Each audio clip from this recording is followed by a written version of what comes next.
recording now, but anything that you've run into the last week or so that you had any questions on, any success, any failures, any bumps in the road?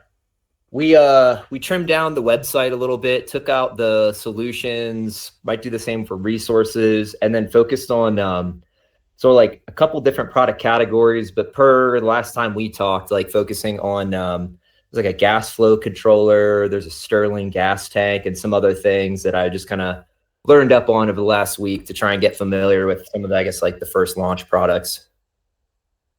Yeah, that's great, and that's the way to do it Where is we're at. just start with like Yep. one thing. Um, so did you narrow it down then? You have something that you're pretty confident with? Yeah, it's funny. We talked about gloves, cryogenic gloves. I think that's a great way to start with more of like an accessorized item. There's a little gas flow controller as well. I don't know if that's what you were thinking about or if it's a different kind of product, but that's also like a few $100 kind of item. Whereas like a tank and a there's like a vacuum modular machine. I mean, those are more like 5,000 plus dollar pieces of hardware. So yeah, trying to focus on like almost sub $1,000 to get started here. Yeah. Yeah, that's good. I would start there and then already start to think about where you're gonna bridge into for like the next level. And we talk about that a little bit this week is like increasing your risk profile slightly on each deal that you make. But if you think ahead of time, you can start building out the website and the SEO will help tangentially. So if you talk about the cryogenic gloves and then whatever you're using inside there, start talking about that, like some tank or some sort of room or something that needs to be handled, even if maybe it's like the vessel or the holding jig or something, whatever kind of like connects to the next piece. Ah, sure. It's a great way to think about it. Yeah. Yeah, and that's that whole beachhead strategy that we talked about, I think in week two, week Yep. three. You kind of just find your little crack in the wall and just keep digging out that crack over time. And yeah, where you're starting, that's I think that's perfect because it's straightforward, it's easy. You can find a really high quality product, I think, in that little area, and then just like that can be your thing. And those are nice too because I think you can sell more than one pair at a time. You can sell like five or seven, for the whole team, for the whole facility. So that's a nice one. Sure. Yep. Awesome. So this week is all about closing your first sale. So we'll talk about different sales frameworks and the one I use. So there's a lot of sales frameworks, sales books. A lot of them have different successes based on which industry you're in. So in this course, in this training, we're talking about B2B capital equipment sales. So that differs quite a bit from selling life insurance or selling some consumer product or selling a financial product. So just with my experience, what I found is that this spin selling technique by Neil Rackham works very, very well. And the reason it works well is because this type of sale is a complex sale. There's multiple people involved. They all have to agree with you, and you have to sort of play the safe route and not be too edgy.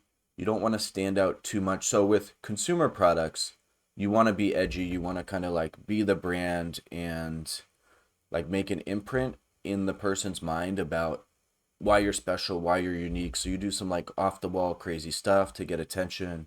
In business selling, it's much different. You want to avoid that sort of off the wall behavior, and gimmicks is a good word to describe it. And you want to just be agreeable with everyone because you're going to meet a lot of different personality styles along the way. And you have to slightly mold yourself, mold your offer, mold your company's brand to fit each separate person. And this is much, much different advice than what you see with building a personal brand, with building consumer brands. So, what it breaks down to is these four pieces of the acronym of SPIN. So, the situation, the problem, the implication, and then the needs payoff. So the situation is really what the customer is doing now, what they're experiencing, maybe which product they're using, maybe their product broke down, or they're expanding their lab, or they're getting a new location. You want to understand why they're reaching out, and in particular, why now. And then the second piece is the problem. So maybe their equipment didn't break down, but it's getting old. Maybe it's an efficiency issue, a throughput issue, a performance issue. They just need more performance. You want to find what problems they're experiencing, and you do that through question asking. And we'll talk about how to address each section of the spin selling paradigm. The third is the implication. So that is the what happens if they don't solve the problem. So is it going to cost them money? Is it going to cost them time? Is it going to create some sort of dangerous situation? Is there risk involved? So you want to understand the implication and then the needs payoff. So if they do go with you with your product, how much of that implication is covered? Do they cover the whole thing? And then how much of it is it like a 2x difference or a 3x difference, say in performance? Maybe they want better performance. Is your product 2 times better, 3 times better? Is it half the cost? What is the big sort of selling point? So you want to build up the implication, build up the value, sort of make the problem seem bigger than it is. And then when you put your product in to solve the problem, boom, you just solve that huge problem that you built up psychologically through these 4 stages. So the nice thing about being a business owner is that you don't have to focus as much on sales. Remember, we focusing a lot on marketing, a lot on inbound leads, people who are already familiar with us. So what this does is creates a lot of lay down sales situations where people are already 60 or 70% of the way through the sales process. So they've probably already downloaded your data sheet. They've probably already looked at your video. They've looked at the pictures. They've researched your brand. Where are you based? Who are you? How long have you been in business? These sorts of things. And you can also craft your marketing copy to address these sales needs before you meet them. So common objections, things that people have questions about. You can put this all into your website, all into your data sheets. So you don't have to spend a lot of time. The customer's already made the decision that they like the product. So in these situations, you almost want to say less. And then in general, in most sales situations, the less you talk, the better off you'll be. You want to talk at least 25% of the time, going up to about 1/3.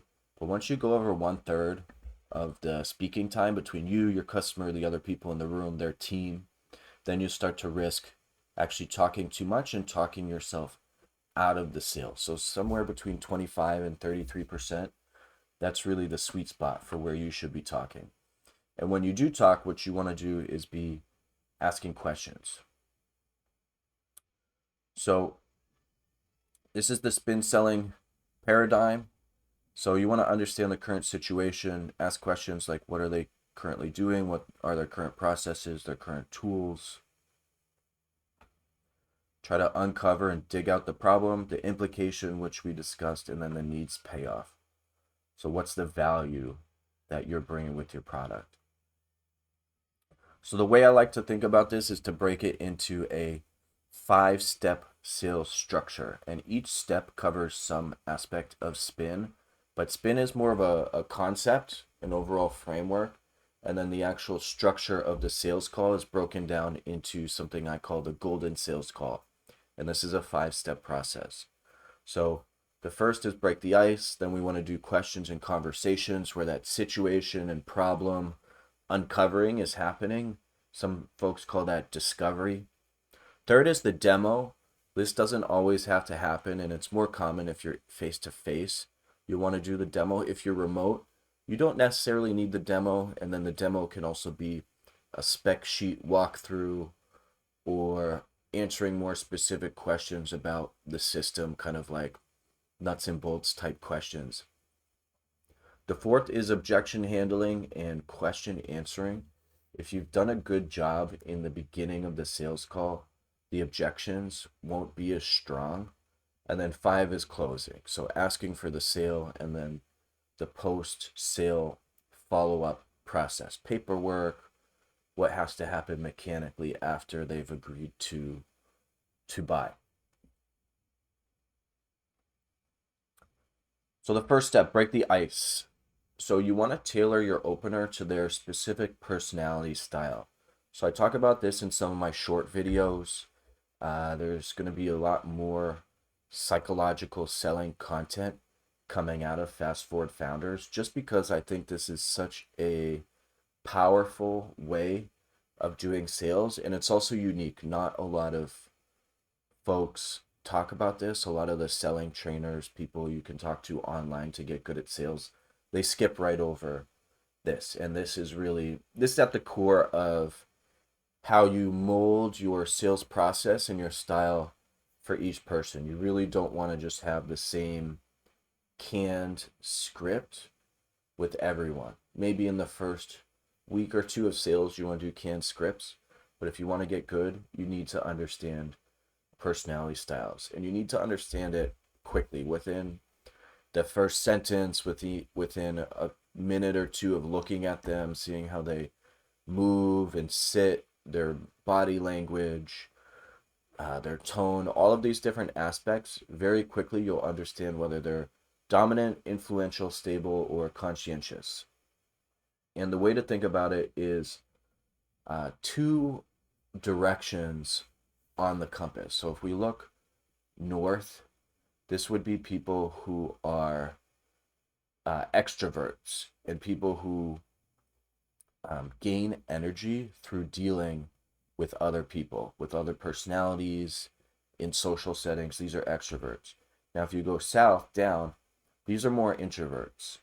And these are people who gain energy by being alone, by studying, resting, getting ready, being prepared. So extroverts on the top and introverts on the bottom. Then to the left is people who are more task oriented and task focused, people who want to just do X, Y, Z, get right down to the brass tacks and figure out the problem. So task oriented people, and then people on the right are more people oriented. So they're more concerned with how the group is doing, how everyone's feeling, is everyone in agreement. So people have different aspects of the personality style. So it can actually have some overlap. They can be maybe 75% D and 25% C. So me personally, I'm heavy on the C side of the equation with a little bit of D. I'm really not so much on the I or S. But if I'm talking to an influential person, I need to mold my script, my personality, what I'm saying, the tones I'm using to match with their communication style and their personality style. Another thing to understand is that people have two personality styles. They have one, which is their natural or resting personality style, and this comes out when you're around friends, you're around family, when you're by yourself. This is just kind of like your natural state. And then there's your state when you're in conflict.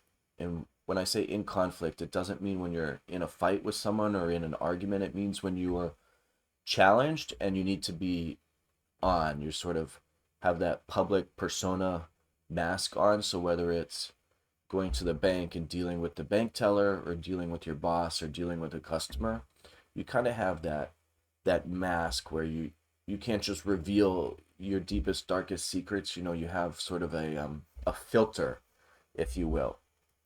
So you have the unfiltered version of yourself and then the filtered version.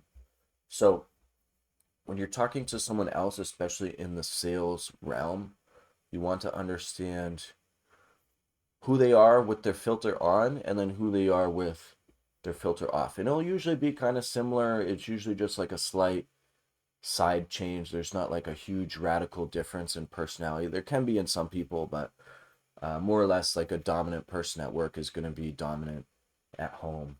Same with influential. So dominant people, they're really focused on getting stuff done. They're going to boss people around. They're very prominent in management type positions, project manager, team lead, CEO. these types of positions. The influential person, they're more uh, interested in how people perceive them and perceive their ideas. So they ask a lot of questions like, what's everyone think about this? And what is the competitor doing? And what are other people in our industry doing? And what's the current trend? These are the influential people. And these are going to be more of your marketing folks. These are going to be more of maybe your HR or branding folks, if you have anyone in your organization that's dealing with branding or public relations. This is your influential people. Now, your steady people, these are people who are um, introverts, but at the same time, they're people oriented. So they're always concerned about how everyone else in the group is feeling, and they want to do things as a group. They want to get consensus. They don't want to rock the boat or disturb the peace with anything they do. So they're going to be poll taking a lot, asking what everyone else thinks about certain situations. They're very democratic. They like to have voting type structures for different decision making processes. So this personality style tends to show up in a lot of back office people. So accountants and sales support people, people who are doing a lot of paperwork, they tend to be really on this more steadiness type of personality spectrum. And then the conscientious. So these are people who are task oriented and introverts. So these tend to be your engineers, these tend to be your data people, your scientists, the people who are very cut and dry, by the book. They're focused on data, they're focused on numbers, they're focused on objective reality.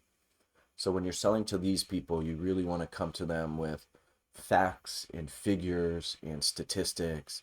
That's all they care about. They don't really care about how someone feels about something or how someone thinks about something. They want to objectively know in very clear black and white what is the best solution. So this is just kind of your base framework, and we'll talk about how each of these plays into the sales situation in another slide here. Any questions on these four personality types? None yet. No, makes sense. I think I've seen maybe this before somewhere, but yeah, it's great like framework for trying to understand people's psychology, I guess. Definitely. Yeah, this is based off the Carl Jung framework. He was a famous psychologist about 100 years Yeah. ago. Okay. Yeah, and then several other people took it and modified it for business. So Myers-Briggs, you may have seen there's 16 different personality styles. I think that gets a little bit too complicated. Same thing with a lot of Jung's work, is it just gets very specific. There's like crossover and subgenres. Just breaking it into these fours is good enough, and from there you're got 95% of it. So you want to tailor your opener to if they're dominant or conscientious or steady or influential. So whatever the first thing out of your mouth is, like say you're going into a meeting with a dominant person, you want to say, "Hey, I got together the data sheet that you asked for, and we put together some information for you. Would love to show it to you so you can make a quick decision." They're like, "Oh shit, this person values my time. They're efficient. They're prepared. They're ready to go. Let's do business." Uh, Otherwise, someone who's like influential, you say, "Oh, saw that you guys had a great quarter last quarter, really growing in the business. You know what are some of the things that have led you to be able to do that, or how's everyone feeling about the recent success?" That's influential. Conscientious is going to be, "Hey, I have the data that you asked for. We were able to show a 36% improvement in efficiency with our new solution. Let me show you how it works." And then steadiness people will be like, "Hey, how are the kids doing? You know, maybe you have a mutual friend or something like that in the industry. Hey, have you talked to so and so in the last couple of years? How are they doing? How are you doing today?" Um, that type of thing. So when you do your icebreaker or your opener based off their personality style, you'll almost pretty much make the sale right there, because people will immediately like, respect, relate to you, and you can immediately start talking the same language. If you start talking to a dominant person about how they're feeling, they're going to look at you sideways and just want to instantly leave. So it's most important that that icebreaker matches their personality style. And then after that, the rest of the call is a little bit easier to do. So that that step one isn't the hardest section. This step two is actually the hardest section of any sales call, because you need to ask the right questions, the right open-ended questions, to understand their situation. And you'll hear a lot of people say, "Oh, there are no dumb questions. Ask me anything," maybe in a seminar or some sort of teaching environment. The sales call is much different. There are dumb questions. People ask dumb questions all of the time, and 90% of the questions are dumb. So you need to really, really be careful about what you're asking. You don't want to ask any questions that you could have solved yourself through prior research or understanding their company. So you want to only ask like really pertinent questions, and you don't want to ask a lot of questions like your typical, you'll see in a lot of sales training, like very typical questions like, what is your decision making process? What is your timeline for making a decision? You don't want to ask those like very typical questions, because all those questions are really is a sales manager asking a salesperson on the ground who's untrained and really doesn't know anything about sales to get the information from the customer. So it's like a telephone game. So when you do the telephone game between sales manager to the ground level field sales rep to the customer, they're going to make it so cut and dry, so like dumbed down, that you can't even have a real conversation. So don't ask those questions. People hate answering those questions. You want to answer, or you want to ask open-ended questions. So you want to make the messaging and the questions personalized. And remember that every person has their own story. So open-ended questions would be like, who are they using now? What issues do you have with them? Are you 100% satisfied with it? No one's 100% satisfied with anything ever. So that's always a great question to ask, because then you can immediately follow up with, why aren't you satisfied? What would you like to do better? And you'll quickly understand, and especially with the inbound sales where they're already kind of decided on your product, you want to understand why they've decided you, or like why they're there. Maybe it's efficiency, maybe it's price. And what it ultimately boils down to is there's 7 unique buying concerns that every customer has. So you want to uncover these in the questioning. And then if you do a really good job in the questioning, you can then cover it in step 3. And then step 4, the objections, you really will like get very few objections. So let's check out the 7 buying concerns. So it's usually 2 or 3 of these in each selling situation. And then based on their personality style, the person you're selling to will have different concerns. And it's very rarely based on like the actual objective situation. So in the B2B capital equipment sales, you kind of have an aspect of all 4 of these corners. So it's a unique solution, because very often the thing that you're selling, they can't just buy it at a competitor. They can buy a similar thing, but it's going to have, the buttons are going to be at a different place, the features are going to be slightly different, the software is going to be different. It'll more or less get you to the same conclusion, but there are unique aspects to your solution. Services, so you'll probably have to do after sales support or some aspect of training. Product, it is a product, so it's something physical that they acquire. And then commodity, it is somewhat of a commodity. It's something that they have to buy. It's not like an impulse buy or some sort of extra spending. It's not like entertainment spending or something. Like ultimately, at the end of the day, if they have to buy a microscope for their business, they're going to buy a microscope. Either you or someone else, it's going to eventually come to a decision. With certain consumer things, maybe they don't buy it, they save the money. That's a little bit different situation. So understand that all four aspects of this diamond are coming together in the middle. So it starts to get very gray and very murky and very nuanced. So the way you break down that nuance is by understanding these 7 buying concerns on the left. So price and economics. So it's not just like the cheapest product, it's the product with the most value. So if it's a machine that builds widgets, if it can build the widget 2 times faster, maybe you can charge 1.5x the cost.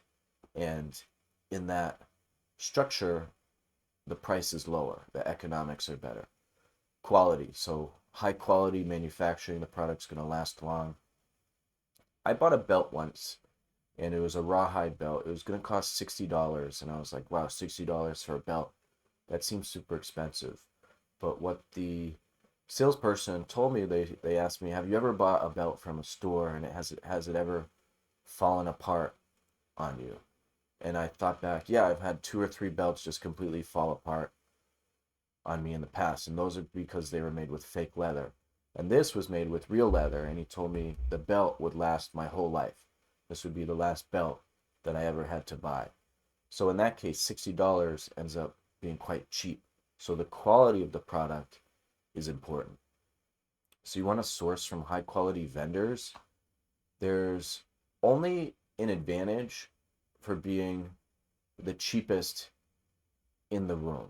So there's no advantage to being the second cheapest or third cheapest. So unless you are selling commodity products from uh, China or some other country that's kind of on the lower end of the spectrum, you want to focus on quality and not worry so much about price. So a lot of people are always trying to drive down the price.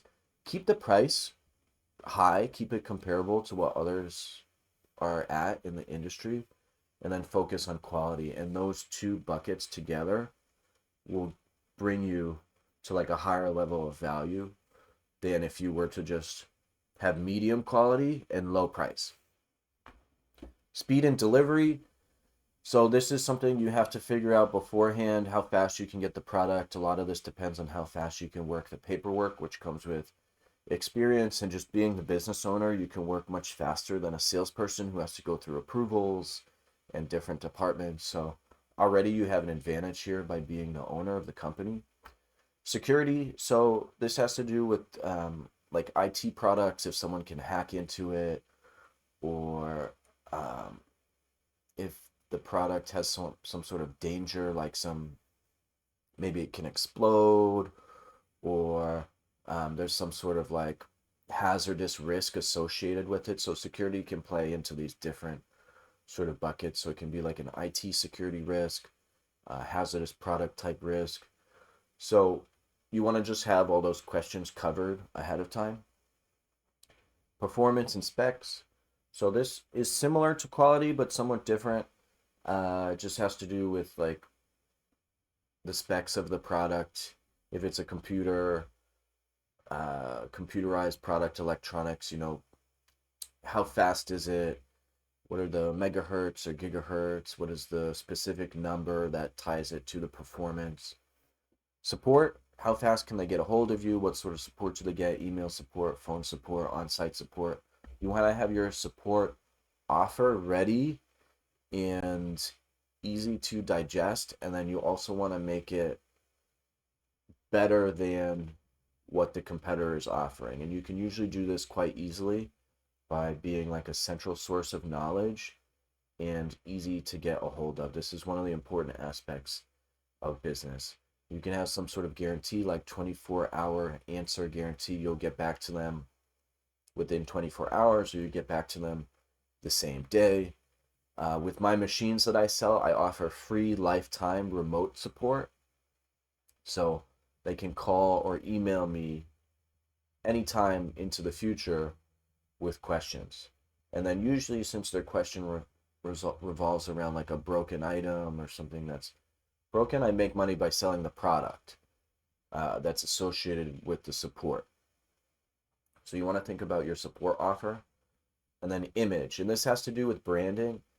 If the customer is really concerned with using like a top one or two brand in the industry, it's going to be difficult to kind of break through that. And to do that, you want to have different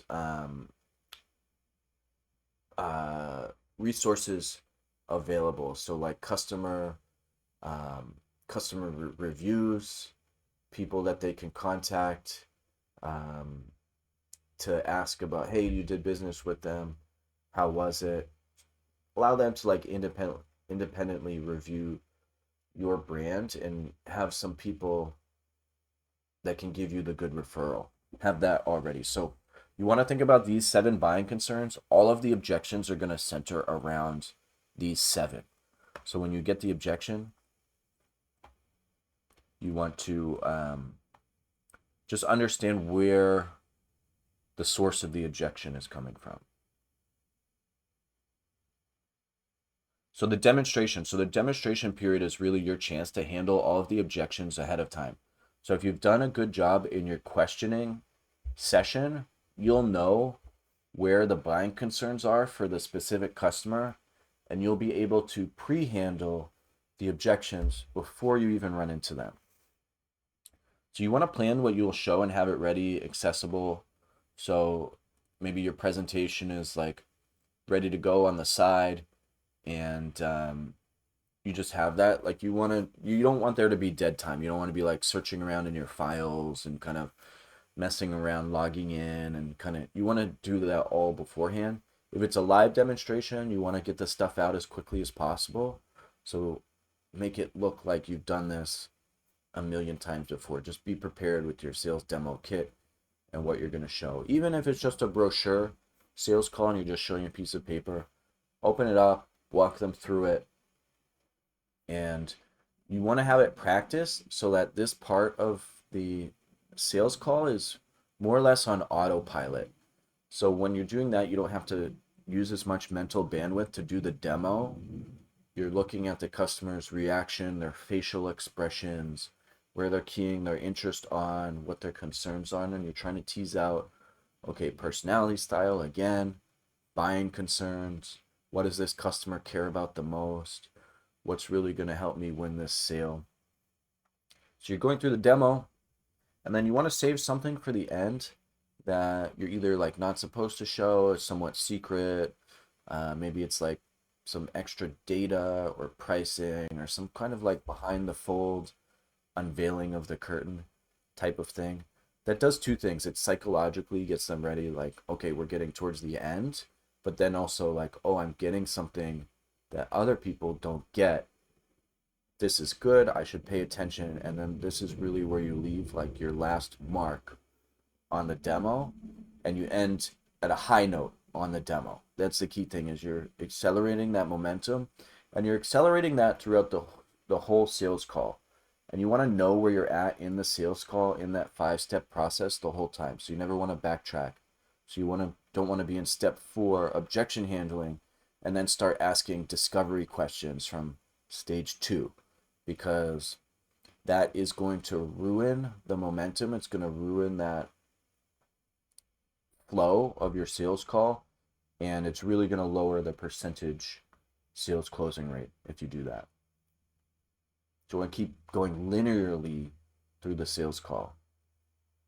Objection handling. So if you've done a good job at the first part of the sales call, stage 2, stage 3, this stage is very short, easy, and painless. If you've done a bad job and the customer has all sorts of objections, you'll know you didn't answer and do well in the early part of the sales call. But there's still an opportunity to save it, and that's with objection handling. So I use this layer framework: listen, acknowledge, explore, and respond. So a customer is going to say, hey, I like the equipment, but it seems sort of expensive. I don't know if we have the budget for that sort of things. And you say, yes, I understand it's expensive, but it is a high performance solution. If you look at the output or the throughput of this product, it's 2 times more than what you're currently using. So if you understand that that objection comes from the efficiency framework that we talked about here, or price and economics and efficiency and performance. So that price objection really was never about the price. It was more about the economics and the performance of the product. So you layer it back to what the actual buying concern is, and then you explore that a little bit further. And then maybe they say, well, we don't need 2 times the output. Okay, well, then we have a product that is a little bit less, lower featured, which is only 1.5x the output. And that one is cheaper than the high performance one. And maybe it's still more expensive than what they're currently using. So you have that price anchor from your expensive option, the price anchor from their current option, and then you're somewhere in the middle, and maybe that's better. And then now they have the option to go between the two. So you want to understand the primary concern that the objection's coming from. That's absolutely critical. And then finally, yeah, you respond, you answer the objection, you move on.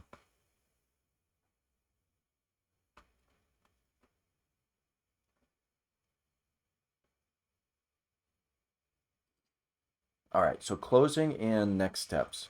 So there's a few different ways you can close, and when I say close, that really just means like asking for the sale at the end of the sales call.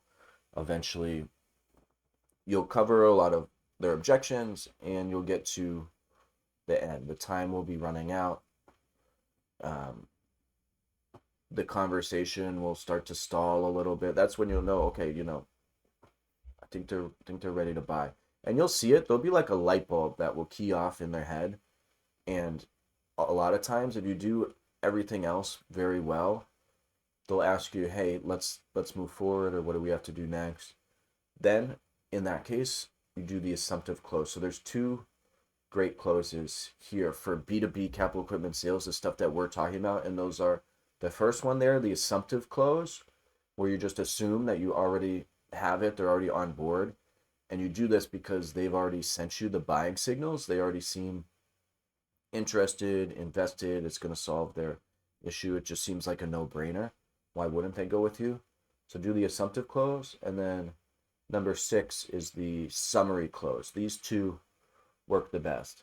These other closes are more keying on like your emotional sales, which really is not, we're not doing that here because we have so many different people in the room, all with different personality styles.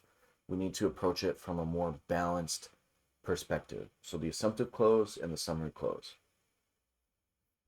So you need to understand that they have multiple steps of approval, and you really need to get the key decision maker in front of you and in the room to raise their level of trust and to get that person to know, like, respect, and want to work with you.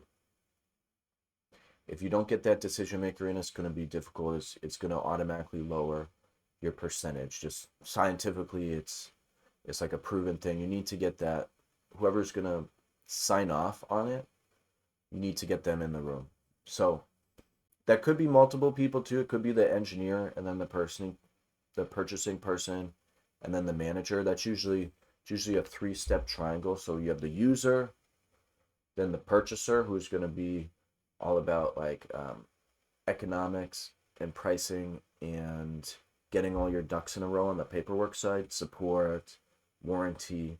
That's on the purchasing side. And then the management person, who's going to be releasing the budget. It's usually those 3 all together decides, okay, we want to go with your company for this equipment. So once you do the assumptive close or the summary close, you follow up with next steps. So you want to have everything ready, the final quote, the lead times. You want to know how long it's going to take for the shipping. You want to walk them through the installation. Okay, I'm going to come or someone else is going to come install this product, or you have these directions. You want to handle everything at once as thoroughly as possible so they don't have to keep reaching back out to you. You want to basically end the sales call, and then the very next thing you get is a purchase order, ideally. And sometimes you'll have to update a quote. That's good. That's good buying behavior if they start asking for very specific things to be in the quote. Other good buying behavior to look for is if they ask for your W-9 or new supplier documents. But this is really, that's when you're like 99% sold. So when it's still up in the air, you want to do these closing techniques. So how to get good at sales? Practice, practice, practice. You want to use these sales techniques in everyday life. So whether you're at the bank, you're at the grocery store, whoever you're dealing with, you want to understand what they want, what they're trying to get from you, what you are trying to get from them. Understand that dynamic, uncover their personality styles, and then think one step ahead so that it's easy to deal with you. So when you have a bank account, business bank account, you want to go deposit a check, you already have the check form filled out, the deposit slip filled out. So you just hand them both. Oh, they see it. Oh, this guy knows what he's doing. There's no questions. There's no back and forth. They just take it, enter it in the computer, and it's done. You're ready to go. Same thing at the grocery store. Like, they're scanning your items. You have your credit card ready to go. There's no like delay there. Oh, it's going to be $132. Oh, let me fish around now for my credit card. You should already know. So it's not so much like these little things. It's in sales. You want to take this idea and this way of thinking about things and just always have stuff ready so that it looks like you know what you're doing. You do know what you're doing. They trust you. There's no dead time. It's effortless to work for you. You've reduced all the friction, or as much as the friction as possible. The more friction that there is, the less likely they'll work for you. They're going to work with someone else where there's less friction. So you can do this and practice this anywhere you go, anytime you interact with someone. And another way to practice is to extend conversation. So when you're at the bank and they're just doing their very mechanical deposit slip, you can ask them how their day is going. Oh, I saw they put new plants outside. Oh, I saw there's a new branch in the town next to me. Just get them talking. It increases your conversational skills. It increases your sales skills. It's just always good.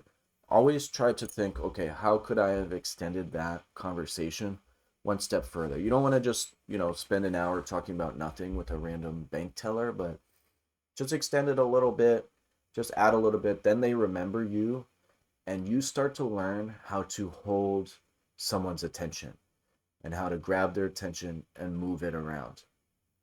That's really like the key sales skill that you can always practice on with anyone. Sales is a numbers game, but I want to break down why, as a business owner, sales in the numbers game is not what sales trainers tell you it is. So sales trainers, they're all only working with sales people. They're not working with business owners or management. So as a business owner, marketing is actually more important than sales. So a bad salesperson, someone who really has very little idea what they're doing, they'll still close about 25% of the time, as long as they're not like offensive or like absolutely just, purposely bad. If they're like showing up, they'll get 25% close rate. And then an elite salesperson, someone who's mastered the game, someone who's like the best in the world, number one, is only going to really be about 35% close rate. Maybe 40, but even then you're starting to get a little iffy. So it's really like a small lever to pull in how well you can do. So if you increase your marketing leads by 100%, if you can double your sales leads, even if you're sending all those sales leads to a bad salesperson, that person will close more business than an elite salesperson. So you want to focus more on the marketing aspect of your business. This is going to be the biggest lever that you can pull as a business owner. So for everything we talked about, sales, yeah, it's great and it's important skill, but the most important skill really is the marketing. Okay, quoting and pricing. So we get into this actually in week 6 or 7 more specifically, but just to break it down quickly. You want to make professional looking quotes in your quoting software. You want to research the competitor pricing. Mark up the product about 50% to 100% of what you'll buy it for, so you have enough profit margin in there. You'll understand where your pricing strengths and weaknesses are. So maybe certain things like small accessories, those actually tend to have good margins. And then maybe the machines that are more expensive, since it's a higher ticket item, you might need to be more flexible on profit margin there to compete. So the ticket is higher, yeah, you'll make more money on the sales, but the profit margin will be lower. So you want to understand this for each product. And surprisingly, a lot of business owners don't understand this and they need to have a CFO explain it to you. This is one of the core functions of a CFO is to understand which products, which product family has the best margins and what we want to sell. And then what the CFO does, they tell the CEO that, hey, we need to focus on product family XYZ. Then the CEO tells the marketing people and the salespeople, hey, this is our direction. But as a business owner, where you're doing everything, especially in the beginning, you need to know this. You need to have a handle on where you're making money and where the weaker parts of your portfolio are, and then really focus on things that sell well, things that you make money on. That's where you want to focus your effort. It's really like a focusing technique. Verbal pricing. So it's okay to give price ranges to customers freely and without hesitation on the phone, over email. Yeah, this is going to cost $2,000 or $3,000, and then you give them the quote, and the quote is 2,800 or 2,900, instead of saying, oh, on the phone, oh, this is $2,800. This leaves a little curiosity on the table, leaves an open-ended loop that they then have to come back for and get the official quote. But when they do, they've already implicitly agreed that that range is acceptable. So what you want to actually sell psychologically is that exact final official PDF quote. And you want to get them to commit to a technical review or an engineering sales call, so you can get them in on a meeting. You can actually sell and kind of walk through the different pieces throughout that sales call, throughout that meeting. They'll understand your technical capability. They'll start to trust you. So you don't want to just send out official quotes blindly unless you're confident, okay, this person's ready to buy. So give them the price range to start, especially early on. Don't make it difficult to deal with. Don't be all like mysterious. No, I'm not going to show you the price till the end. People hate that. You want to be effortless to deal with, as it says in this quote over here. So this what really generates goodwill. Not hiding anything, not using any like psychological techniques. Of course, we're using some, but not these like pushy sales techniques. Like, we're being honest, we're being straightforward, we're leaving a little bit on the table. We're not giving all the value away for free, but we're making it easy to deal with. And then you want to use creative bundling strategies where you can. So in some cases, bundle things together. In some cases, break them out. It doesn't have to be like exactly how you buy it from the supplier or exactly how the competitor does it. You can break things out like accessories and consumables. You want to guide the customer, and you want to say things like, oh, you'll probably need this too, or do you have a solution for this problem that comes up sometimes? Oh, do you have a supplier for this? These are all different ways you can build your ticket and build your business. You slowly over time find those tangential pieces of the business, different directions that you can take the business in.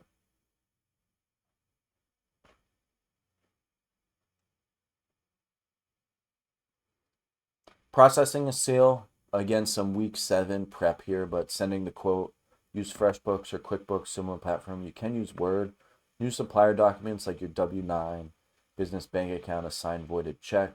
They'll send you a customer supplier doc. You can fill that out. And then receiving the PO. I'll put some sample purchase orders up on the school. I'll show you what they look like, converting PO to pro forma invoice. I also have a whole step-by-step guide. It's called Quote to Cash, or lead to cash, and it's all the different steps in the process that the customer has to go through from the very start all the way until you get paid at the end and it's done. Credit card orders, those are good up to like a few $1,000s. After that, the fees start to get a little pricey. Usually it's about a 3% fee for a credit card paid to the credit card company. So once it's $10,000, that's like $300. So it starts to get pricey. So then you want to move to official PO where they send a check and you don't lose any money. All right, so you want to sell first and then ask questions later. So lean on your suppliers to help answer your questions. They'll already be experienced, and then over time you'll collect that experience. You want to focus, especially in this business, this distributor type business, you want to never lose money on a sale. So think of all aspects of the risk profile. Is this a product that you could resell to someone else? If it's a custom product that you're building specifically for them, you're going to want either a down payment or full payment in advance. So you want to think about these different stages of the deal and where the deal could be risky or like something could happen during the deal, and really like logically think out like all the what ifs and plan for them. Start small and then take increasingly larger risks on bigger products, bigger customers, bigger systems. You can always cancel a deal. So if you can't get the product or it's taking too long and you don't think you can deliver on it, you can always come back and say, hey, we couldn't fulfill this order. Sure, the customer's going to be pissed, but they can't really like sue you or take you to court or really like do anything. Maybe you can get a bad review, but like in B2B, a lot of people don't do that as often, and also people sort of cancel all the time in B2B. A lot of things fall through. Not all the time, but like it's not like the end of the world. It's not like you can always move on. Your business only fails if you quit. So there's always another day. So just keep selling, keep posting new products, keep looking in the industry for those weak spots where the customers aren't really focusing. Hey, there's a little bit of margin here. Hey, the keyword isn't so competitive. Hey, this is something I actually understand and can deliver on. Look for those things, and then you'll build your business out from there. All right, so let's revisit the key concepts from week 5. Week 5 is really all about sales and the psychology of selling. So understanding personality styles, breaking spin selling into the 5-step golden sales call, which includes breaking the ice, asking good questions in discovery, the demonstration where you're answering a lot of those questions before they ever become objections, and then the close, and then the after sales paperwork and delivery. So that's it for week 5. I will post this recording in the school chat. I'll also post a worksheet and some things to work on, some different materials from week 5. But with that, are there any questions on the line before we wrap up for today? No questions for me. No, I think that's a great sales overview of what it takes to close.